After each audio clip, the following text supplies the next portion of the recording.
Salam, salam uşaqlar. Oturun, əyləşin. Bugün sizə nağıl danışacağım. Xeyirlə şərin nağlını. Deyirlər bəni Adəm yarananda, xeyirlə şər də onunla bir yaranıb.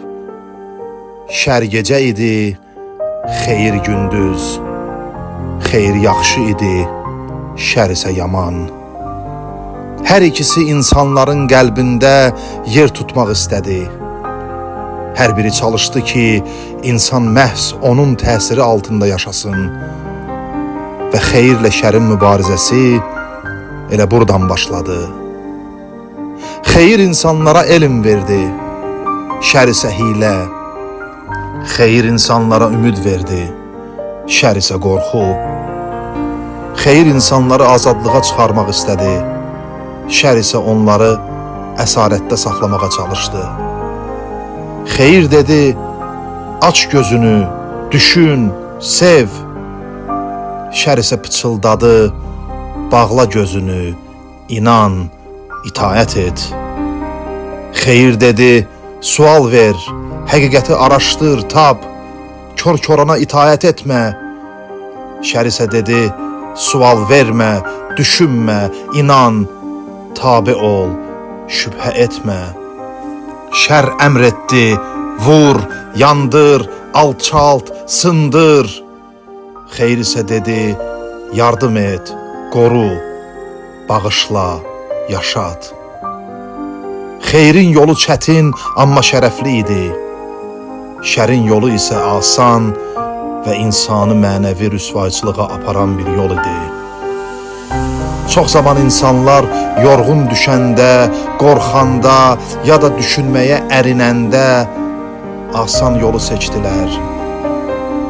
Və bununla da şər xeyrə qalib gəlməyə başladı. Zaman keçdi, insanlara boş sözlər həqiqət kimi satıldı.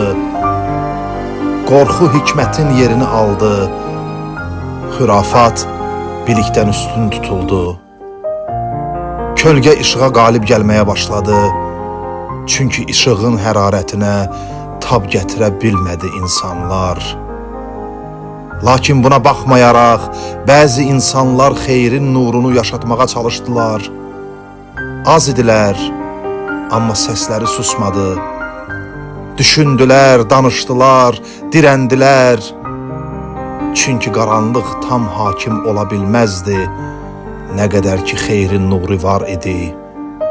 Və o nur bəzən bir fikirdə olur, bəzən bir səssiz etirazda, bəzən isə bir sükutlu baxışda.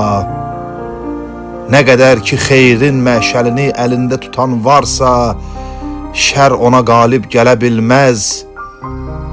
Şər ona oxlar atar, daşlar yağdırar.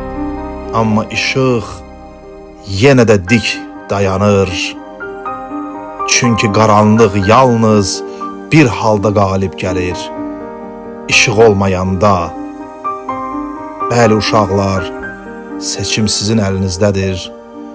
Xeyirlə şərin mübarizəsində kim qalib gələcək, onu siz təyin edəcəksiniz.